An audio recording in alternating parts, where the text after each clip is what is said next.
तैयार रहिए। स्टार्ट। अपीलार्थी ने वर्ष 1992 में यह कथन करते हुए न्यायिक पृथक्करण के लिए एक याचिका प्रस्तुत की उसकी पत्नी प्रत्युत्तरदाता संख्या 2 ने उसका वर्ष 1987 से ही अभित्याग कर दिया है। स्टॉप। पुनः इसी आधार पर उसने वर्ष 1997 में विवाह विच्छेद की याचिका प्रस्तुत की। स्टॉप। जिस पर वर्ष 2000 में विवाह विच्छेद की आज्ञप्ति पारित कर दी गई। स्टॉप। वर्ष 1987 से 2000 के बीच अपीलार्थी की पत्नी ने भरण पोषण के लिए कोई दावा नहीं किया। स्टॉप। अपीलार्थी ने विवाह विच्छेद की आज्ञप्ति पारित होने के 1 वर्ष बाद दूसरा विवाह कर लिया। स्टॉप।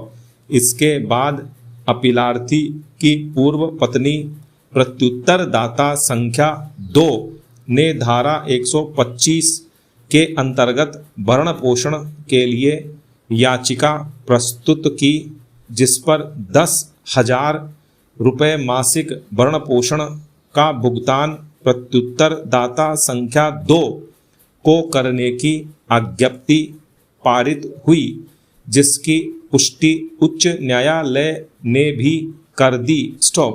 अतः अपीलार्थी ने यह अपील प्रस्तुत की। स्टॉप। फेरा। उच्चतम न्यायालय में अपीलार्थी का मुख्य तर्क यह था कि धारा 125(4) के प्रभाव में अपीलार्थी भरण पोषण के लिए उस समय उत्तरदायी नहीं है जब पत्नी ने स्वयं ही पति अपीलार्थी का अधित्यजन कर दिया है।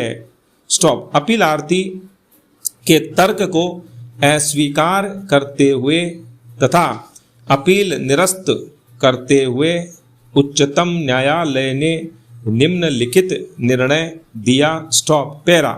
निर्णय 1। मामले के निर्णय के लिए दंड प्रक्रिया संहिता 1973 की धारा 125(1) और 4 का प्रावधान प्रासंगिक है, जो इस प्रकार है। पैरा। 125 पत्नी, संतान और माता पिता के भरण पोषण के लिए आदेश। 1। यदि पर्याप्त साधनों वाला कोई व्यक्ति क अपनी पत्नी का, जो अपना भरण पोषण करने में असमर्थ है, या का भरण पोषण करने में उपेक्षा करता है या भरण पोषण करने से इनकार करता है, तो प्रथम वर्ग मजिस्ट्रेट ऐसा साबित होने पर ऐसे व्यक्ति को निर्देश दे सकता है कि वह अपनी पत्नी का भरण पोषण के लिए ऐसी मासिक दर पर जैसा मजिस्ट्रेट ठीक समझे मासिक भत्ता दे। स्टॉप। पैरा। स्पष्टीकरण क। ख। पत्नी के अंतर्गत ऐसी स्त्री भी है जिसके पति ने उससे विवाह विच्छेद कर लिया या जिसने अपने पति से विवाह विच्छेद कर लिया है और वह पुनर्विवाह नहीं किया है। स्टॉप। पैरा।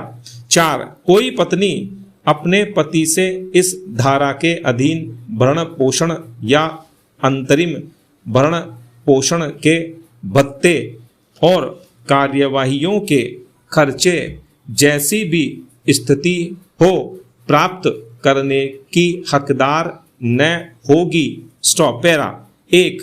यदि वह जारता की दशा में रह रही है, अथवा 2। यदि वह पर्याप्त कारण के बिना अपने पति के साथ रहने से इनकार करती है, अथवा पैरा 3। यदि वे पारस्परिक संपत्ति से पृथक रह रहे हैं। स्टॉप। पैरा। अपीलार्थी की ओर से तर्क किया गया है कि धारा 125 के उपखंड 4 की शर्तों के अधीन कोई भी पत्नी जिसने अपने पति का अधित्यजन कर दिया है भरण पोषण का दावा नहीं कर सकती है, और चूंकि पत्नी के अंतर्गत वह पत्नी भी शामिल है जिसका विवाह विच्छेद हो चुका है, इसलिए वह पत्नी जिसका अधित्यजन के आधार पर विवाह विच्छेद हो चुका है धारा 125(4) की शर्तों में भरण पोषण की हकदार नहीं होगी। स्टॉप।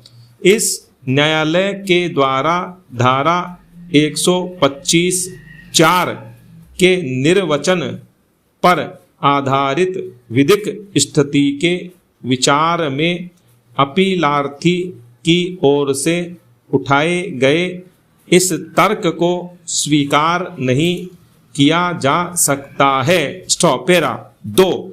उपर्युक्त प्रश्न अब अनिर्णीत नहीं रहा है। स्टॉप।